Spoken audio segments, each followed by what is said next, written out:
So it's Sunday morning and Nick, who's the owner of this vehicle, popped by last night to drop me some transfer boxes off from Ontario. Hey, it's only 9 hours there and 9 hours back. But never mind, he's dropped me the transfer cases off, that's what I wanted. And he gave approval of this black. He says, no, that's great, just leave it like it is. That's all he wants. So, I've brought it out today. Now, it was -2 last night, so I kept this in the shop. So it's kind of warmish. It was 20 degrees in the shop. What I'm going to do today is, I've got my gear out down here. I've got my little crock pot there boiling, well not boiling away, but warmed up. I'm going to put some wax in my milk jug and fill up my pot, and then we're going to put the tubes down inside these door pillars, and hopefully we can get some wax to come out of the bottom. Hopefully. Anyway, let's see. Let me get my equipment filled up. Ooh. The first nozzle I'm going to use is this one. It's the 360 degree one, and we can put it down inside here, because right at the bottom of the footwell, right in the bottom of the door pillar, should I say, there is a hole. So that means we can put that down as far as we can go. We shouldn't move that far. We won't go any further.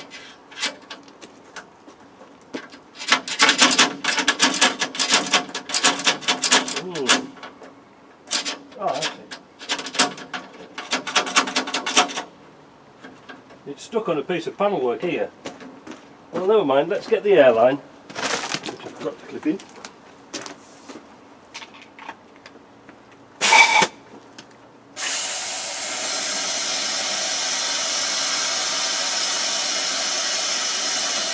There seems to be a box section that goes across the part here.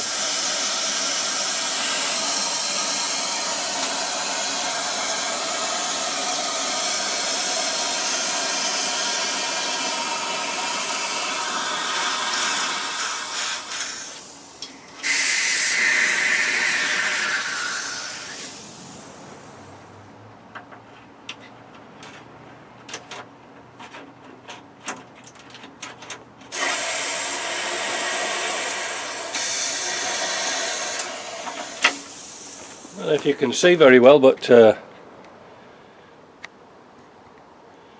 it's starting to come out. So I'm going to put this through the hinge hole.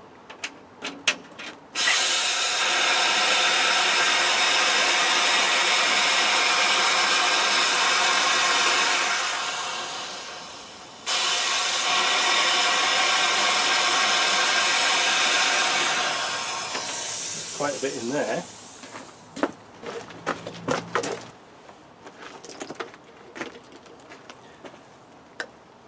One of the problems of doing these bulkheads is there's different box sections in here. There's a box section that runs in here, and it's quite difficult to get at.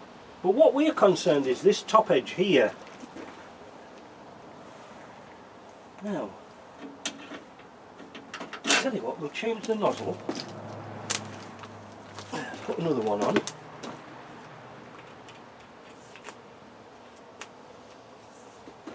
See if we can get this inside the wiper. There we go. Oh yeah, now you can see it coming out of here now. Oh,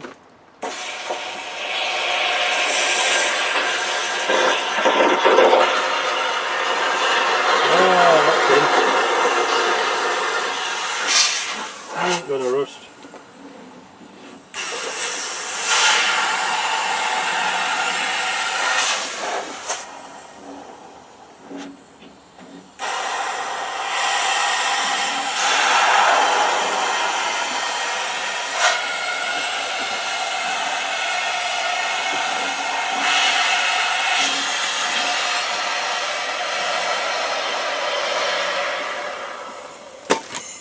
Well, it's got quite a bit of stuff in, but this isn't a particularly good video for visibility because it's obviously black on black.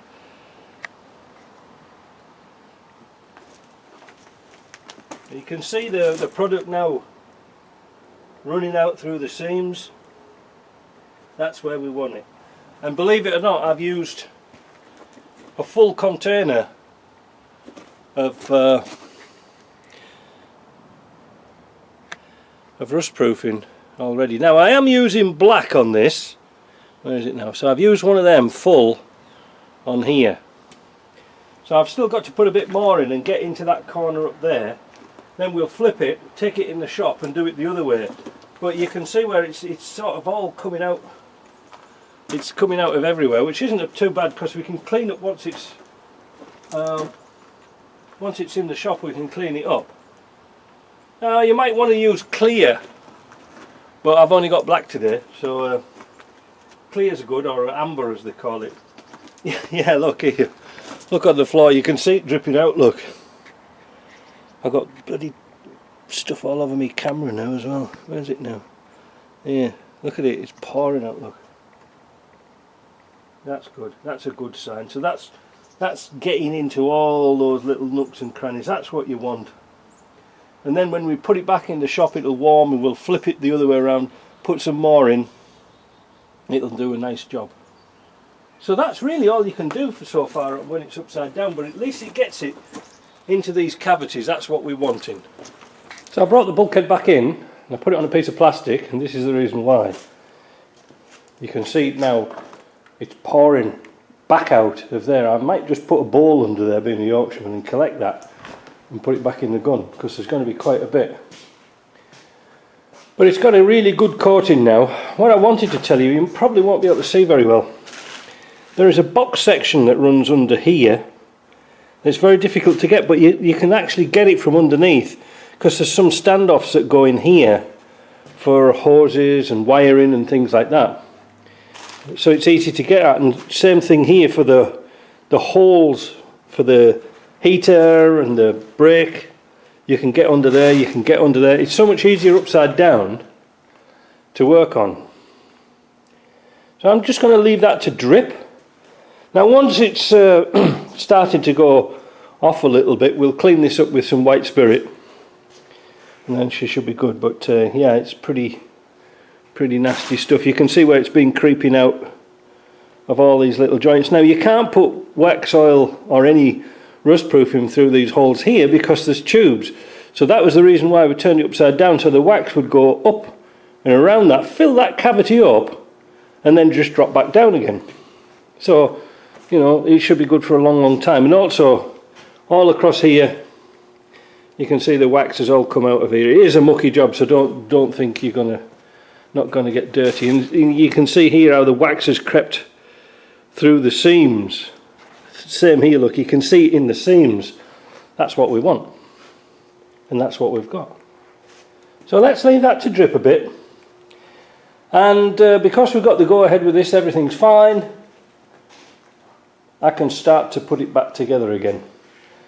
This is not going to be a concours vehicle. We've decided that was okay, that's what he wants, and I'm not going to clean up I'm not going to blast and paint all the towers for the brakes or any ancillaries. They're just going to get bolted on as they are. There's a brand new wiring harness to go in it, so that's going to be nice, so we won't have any wiring troubles. And yeah, that's about it.